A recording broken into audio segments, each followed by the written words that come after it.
Welcome back to the Lucky Orange Show. On today's episode, we're chatting with Simon Chapman from Optimizely.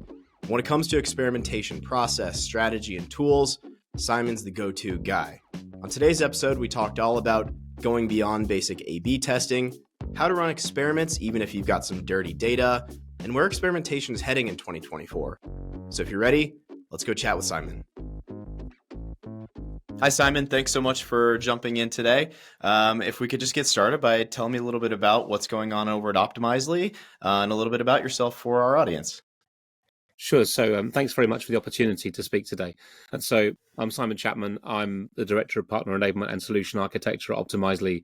And so I previously got a long-standing career in working with a wide variety of software solutions. So been around a bit. The lack of hair on my head obviously is a giveaway in terms of working in a lot of different roles, but previously of Adobe, working at Sugar CRM, Acquia, that kind of thing. And so got a long-standing interest in working in personalization, working in experimentation, and the needs to tailor content to the right audiences. And so my role at Optimizely is I work across all of our partner ecosystem.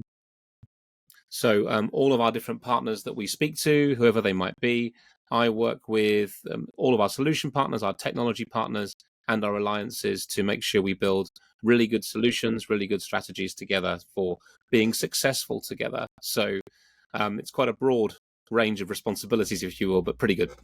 That's amazing. And so I imagine that requires a deep understanding of the current state of experimentation to be able to serve all those different interests and evolve things. So I guess we'll just start with, what is Optimizely's view of experimentation? How would you define it? And as a general concept, how does Optimizely view experimentation?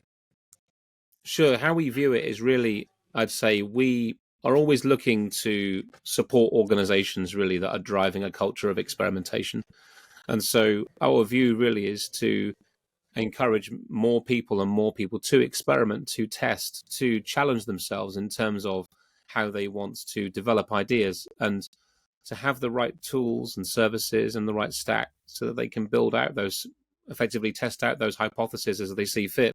And so what we're doing is effectively helping people to sort of bring life to ideas, to challenge what they think and to challenge their hypothesis, to test them, to use metrics to confirm what they are, and then maybe, build out all of those different things that they want to solve for. And so we sort of have this mantra where, you don't have opinions, but you have ideas, and you have those ideas, which in turn can build a culture of experimentation, and that you can test often, you can fail fast, and you can succeed more. And that we really think that experimentation at scale is like a superpower almost, where effectively you get it right and you'll grab the attention of not only people that, really care about, what the driving the end goal might be, but you can drive genuine impact that benefits the company, benefits the client that you're working with, and then can move forward to things like sales growth, conversions, cost savings, and all of that good stuff. So really our opinion is to get people to test more. And I think that's the main thrust of it. And so I imagine then there are some companies that are better at experimenting than others. Do you think it's really just that they've created that culture of optimization, or is it a factor of other things like proper governance standards or things like that that really differentiate the companies that are experimenting at a high level versus those who may not be? Yeah, I think it's about being a bit fearless as well. I think the ability to test an idea. And I think that comes from having a culture of innovation. So the ability and having the openness to change. So successful organizations that are really good at experimentation, not just have this fearlessness, if you will, but also they have an openness to change. They want to foster a culture that tries new ideas and isn't afraid to fail. So the ability to test something, not everything can be successful. That's why you're testing. You have a hypothesis, you have an opinion, but you don't know whether it will be successful or not. So trying that and trying to see literally where you may get to allows you to try something and see whether or not you can be successful. And so that's born out of having leadership support, people that effectively can champion the ideas. So leaders will play a huge role in creating an environment that is allowing successful experimentation, successful testing, and to promote and be advocates for it. So sending a clear message to anyone that's testing that, look, this is something that we should be doing and we can advocate for it. Then it's also maybe about having the right tools. So having the right data to build the right audiences, having it baked into your processes. So therefore, you have this culture of experimentation, this culture of testing, where lots of departments, products, marketing, whoever it might be, can cross-functionally collaborate with each other to work towards similar goals. And so it might be that you define clear metrics around that, so making sure that success is basically championed and moved towards. But really, I'd say in summary, businesses that excel at experimentation typically have a combination of a supportive culture. They've got that commitment from leadership. They're focused on, continuous learning, and they're very much focused on how their experiments can impact their customers. And so with that, they're embracing agility. They've got lots of data to inform really good quality and high quality decision making. And all of their teams are all collaborating with each other to really foster true, say, really good experimentation techniques. You've hit on a few things already about what can make for a great testing program and process. And I'm curious if there's anything specifically that if somebody's listening and they're saying, we feel like we're doing experimentation well, we're winning some, we can also define that too. But what would be some other tips that you would give for, let's say, a mid-market company who is looking to advance their experimentation capabilities a little bit? Is it really just leaning in on those process and getting leadership buying and a shared understanding of what you're trying to achieve, or a context around the test? What else would kind of say, yes, you are doing experimentation in the right way? Well, for me, it's there's a few key aspects, and I think one of them really starts in you can't really test or experiment without access to good quality data and analytics. So you don't know what's successful unless you can measure it. And so if you have development of robust data and analytics capabilities, you can use things like accurate data collection and analysis to be able to really understand exactly the outcomes of experiments and make informed decisions. So, stop start. I know what to continue doing versus the things that we should stop doing, and then understanding what worked and what didn't work. So for me, that can then be reinforced like a cycle almost, where I know and have access to lots of good quality data.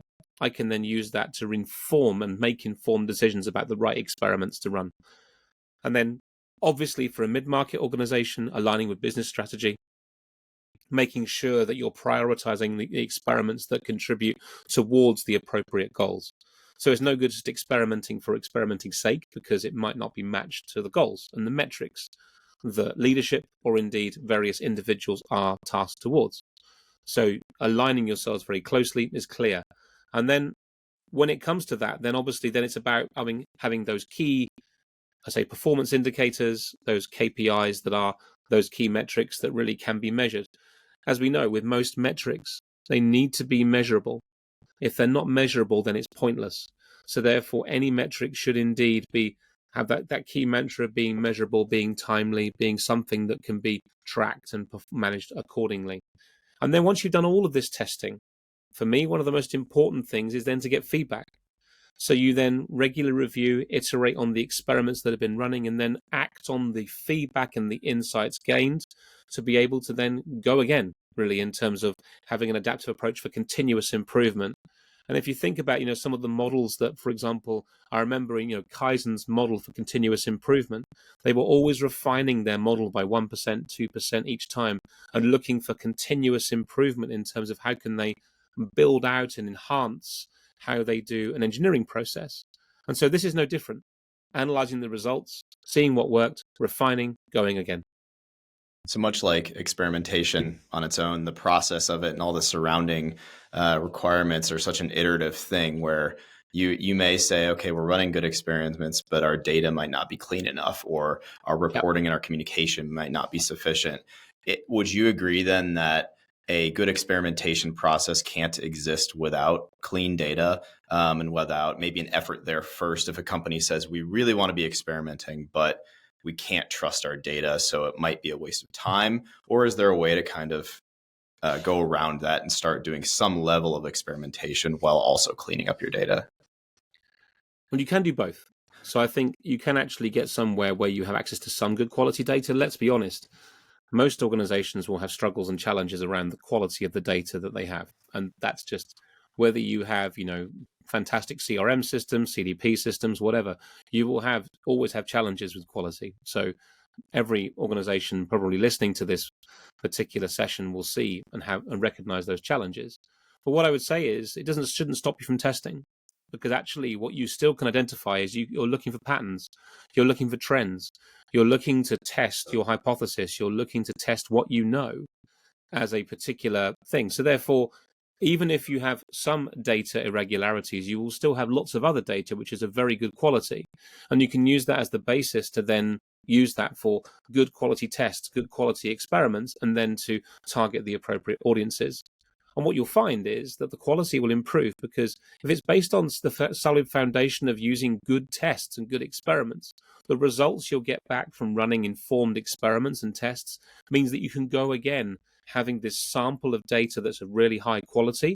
So you can then, let's just say you run an experiment and then you collect the results from it. And then you want to use those results into the next experiment you run. You can do that from a solid foundation, because what you just did gave you a really good foundational data set to use for the next thing that you do. So it might be a returning visitor campaign. It might be something around VIPs. It might be something that you choose to do around particular things that people showed an interest in. And the thing is, if you're collecting that data and using that as a basis for the kinds of things that you want to retarget in the future, then it's a really good data set. So my answer is you can do a bit of both. Obviously, the higher the quality, the better, but it shouldn't stop you, because you can identify within that data set that you have already some really good places to start and form an opinion around. I think that's a barrier that a lot of people face, even within the conversion rate optimization side with Lucky Orange customers, where they either just don't know where to get started, or they're saying, I know that I need to use these tools, but I'm not sure exactly what to look for. And oftentimes the recommendation is there's something within there where you can start and you can have an informed opinion about something. And, if they ask, well, what's a good conversion rate for my specific site? We can give them an answer, but it's really just, what is your existing conversion rate? Watch for a trend up or down, segment it, watch for trends up or down within those segments, and go from there. And a lot of times we do start to talk with people about A/B testing specifically, and how can you measure that, and go from there. I am curious, when you look at Optimizely as a product, it's much more than a simple split testing solution, although it does that very well. What would you say to people who think of experimentation maybe just as A/B testing? How would they go from that point of running some split tests to a broader experimentation program across channels or across different efforts? Sure. So obviously you can start with A/B testing, and if we're honest, a lot of people do consider it and still see it as ABN testing, simple classic ABCDEF type testing. And that's where a lot of people start and a lot of people stay. Obviously, they're just used to then seeing that, and you can form a very clear opinion, can't you, in terms of this or this, or this or this or this, and you can get a very clear opinion from that. So there's nothing wrong with that at all. But what we tend to find is people graduate. People move on from those kinds of tests to doing more sophisticated things. And it might be that you graduate into doing personalization. So, for example, I want to do geo-targeting in terms of showing this content to a particular country and showing 2 or 3 variations within that. And so it might be you do that, or based on Google search referrals, and you start to be more tailored in terms of the kinds of personalization you do, whether it's environmental, things I can detect from you as a person browsing to my site or browsing to my experience, or whether it's information I can collect from a third-party system, like a CRM system or a CDP or some other system. I can start to personalize much more closely. But then people also will graduate into doing multi-arm bandit testing, where you can use the machine algorithms that we have, the machine learning, to be able to automatically pick a winner in terms of the winner of a particular test. And a lot of people use MAB testing, especially where they want to use some of our sophisticated models and algorithms to run the tests automatically.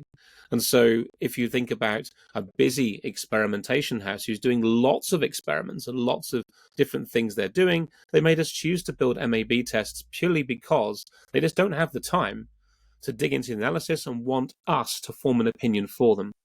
And so that's the reason that we have functionality like that for organizations that are doing lots of tests and want automatic routing to the winner without the need for them to look at the analysis and then do it.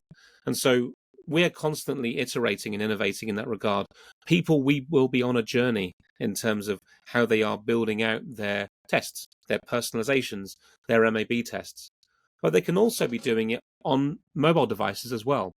So one thing we obviously do, which is different to some providers in this space, is that where you're testing on web, of course, that's pretty good, but you can also then graduate and move to where you're testing on mobile devices, kiosks, Internet of Things devices, where maybe you want to do feature flags or feature experiments where you can do A/B testing, you can do personalization to particular audiences, where you want to control how people will interact with functionality.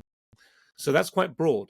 And what it gives you, in our opinion, is the ability to talk to the same person that's on web, is the same person that's on mobile, is the same person that's on an Alexa device, is the same person that's on a digital kiosk. And you can have a consistent experience potentially, knowing that that person is interacting with your organization in a multitude of different ways. And in a way, it almost makes it feel like the fundamental elementary A/B testing is so incomplete. Much like we judge, if you try and optimize your website and you say, well, when we optimize this for conversion rate within this silo, we know that this is the best possible experience. But the best way to approach that is to consider the entire journey offsite, the other things they're looking at, the alternative solutions, the alternative competitors and stuff like that, to say, okay, yeah, maybe we encourage people to click on this button more or scroll further down this page, but what else is happening in the real world, in their true experience, other points of contact where we might be able to influence them. You did mention personalization, and in looking through Optimizely's offerings, I believe, is it called adaptive audiences with natural language processing? Could you tell me a little bit about how that plays a role in personalization? Because I thought that was pretty cool.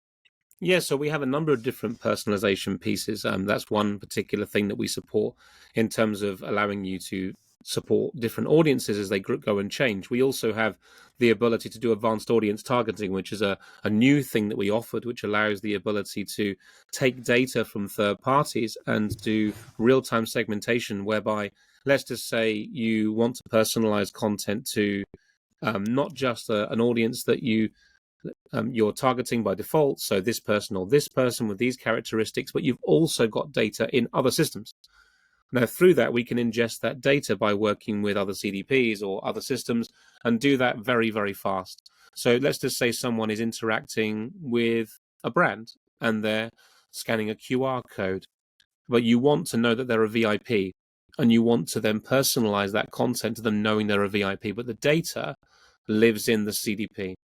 Now, we have a solution whereby we can ingest that data from that third-party CDP, pulling it in through real-time segments, which in turn pulls that into our feature called Advanced Audience Targeting, which then allows you to build very sophisticated audiences where I know that that person that experiment is running for is a VIP. And I know it because the CDP told me. So then you can start to be quite clever, because CDPs obviously should be the gold standard for customer data. And so we can use that database of all of those different attributes to build very sophisticated audiences. And then as those audiences are updated, we can use that to update the audiences that we're targeting experiments to. Now, the benefit of doing that is obviously that you maintain a source of truth in terms of the CDP, but also that enriches the experience and the consistency of how you talk to people through experimentation. So it's not that you're operating in silos and this data over here and that data over there. It's actually that we do that exceptionally quickly.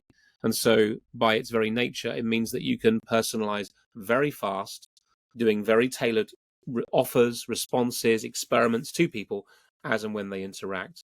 And if you combine that as well to how you can interact with the wider Optimizely platform through recommendations, in terms of product recommendations, that kind of thing. If you want to offer tailored offers, for example, in terms of the kinds of things that you might want to do. So you might want to offer this product instead of this product. We have lots of other options in terms of how we can give tailored content, content that actually is really hyper-focused or hyper-personalized to the audiences that we are talking to. Well, I got to give a quick call out. If anybody was using Google Optimize previously and they're still looking for a platform, if what Simon just said doesn't encourage you to at least give a serious look at Optimizely, then I think you're missing out. And also, just to say on that point, actually a good call out. We just recently launched new functionality to allow us to take Google Analytics audiences from GA4 and use those as the foundation for audience building. And so Mm. if you have audiences that are in GA4 that are based on, the gender or location or other attributes, other dimensions, which maybe are sort of inferred or enriched by data from Bureau or from other analytics sources or other sources in Google, we can use those audiences and then subsequently allow them to enrich our audiences within experiments. So cool. So you may have already hit on it, but what do you think is something within experimentation right now that people aren't paying enough attention to, that maybe heading into the rest of 2024 they should really lean into? Sure. Well, one thing that we talk about, and we recently launched a Optimizely benchmark report, which is available on our website and talks through 127,000 experiments that have been run on our platform from 1,100 organizations. And we've analyzed this data. We crunched it to look through the different kinds of things that people are doing, where they focused, what impact the experiments they had, and the kind of things that they were doing.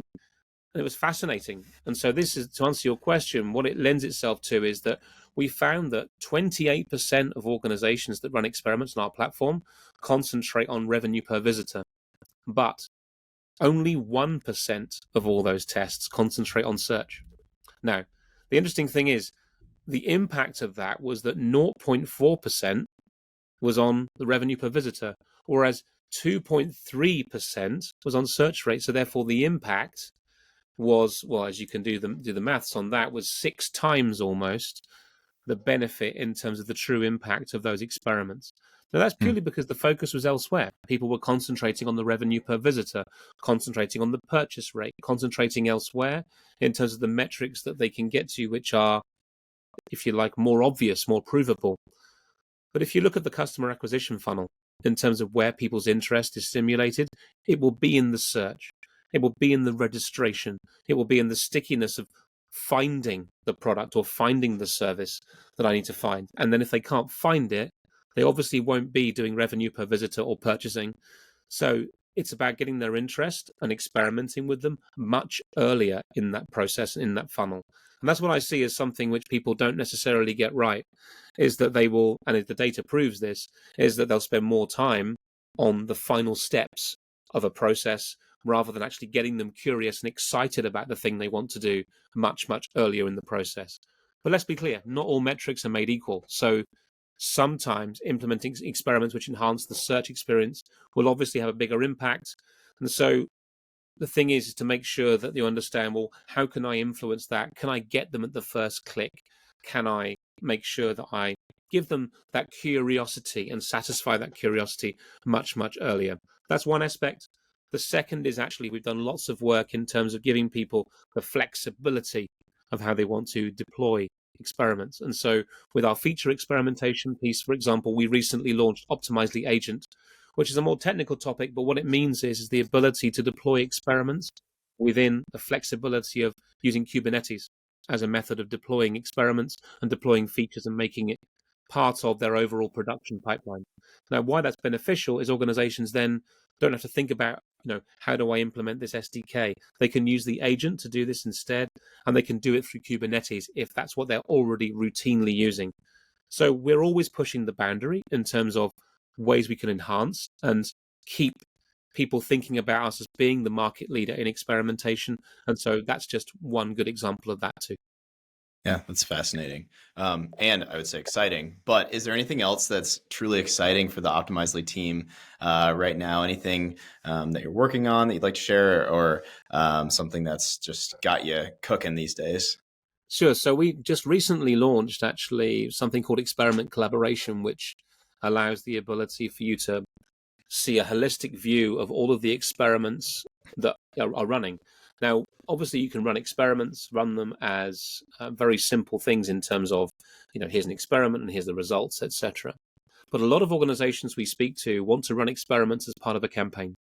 And it's going to be mixed together with tasks and other deliverables, other events, other milestones, other things that they're doing. And so Experiment Collaboration is tightly integrated with our content marketing platform, which is the ability to orchestrate and manage campaigns and orchestrate and manage content. And so the organizations we work with, they have a need and a want to see maybe a timeline of all of those experiments that are running. And right, well, I've got an experiment in 2 weeks and it's going to be on this subject. And I can see when they are launching, what they are doing, what the impact potentially has. And then if I integrate, which is what this does, it allows me the ability to see the results, see the impact, look and see exactly, well, what did the experiment do? How did it return any results? And then we can go again. The point of it is to allow easier calendaring, orchestration, campaign management, and to see exactly, well, how is the experiment functioning and is it doing what I expected it to do? So that's one particular thing. And the other actually I touched on, which is advanced audience targeting, which I think is hugely beneficial for organizations that have lots of audiences, lots of segments, and lots of ways in which they want to do hyper-personalization. So lots of good stuff coming up as usual with us, and It's awesome. always looking to push the envelope. Yeah, and that calendaring, I mean, we touched really at the beginning about the culture of optimization. It seems like a great move towards encouraging that and making that easier, and communication of test results and experimentation and what's happening right now, making sure that people are accounting for all the experimentation variables. It seems like the more you can encourage people to spread the word of what's happening with experimentation throughout the organization, it's the better. Indeed, absolutely. And I think for us, the most important thing is organizations that are, for us, fearless about how they build experimentation programs and culture. We love working with those organizations because we can think of all the exciting use cases, all the exciting optimizations that can be done. And that's something that makes me very excited to come to work for Optimizely every day. So where can people track you down online, Simon, if they want to follow along with the things you're talking about? Sure. So I'm obviously very easy to find on LinkedIn. That goes without saying. So therefore, do a search for Simon Chapman Optimizely. They can find me and find in terms of what we're doing as a company, etc. We publish lots of things. I mentioned the benchmark that we have. We've just launched that as a new asset in terms of our benchmark. Go to optimizely.com. It's featured quite heavily and quite prominently on our website and talks about all of the insights and analysis of how people have been running experiments, what best practice feels like, and how you can run good experiments. And it's based off, as I said, real data. So therefore, it's real people, real customers, real experiments. And so you can use this as the basis for understanding really the kinds of tests and experiments that you hopefully should be running successfully on our platform. And so I would say go to optimizely.com, get in touch with myself in terms of LinkedIn, and see where you get to. Get testing. Yeah. Awesome. Everybody get out there and get to it. Thank you so much, Simon. I know you're a busy guy. I really appreciate you dropping by today and enjoyed the conversation. Thanks ever so much, Sean.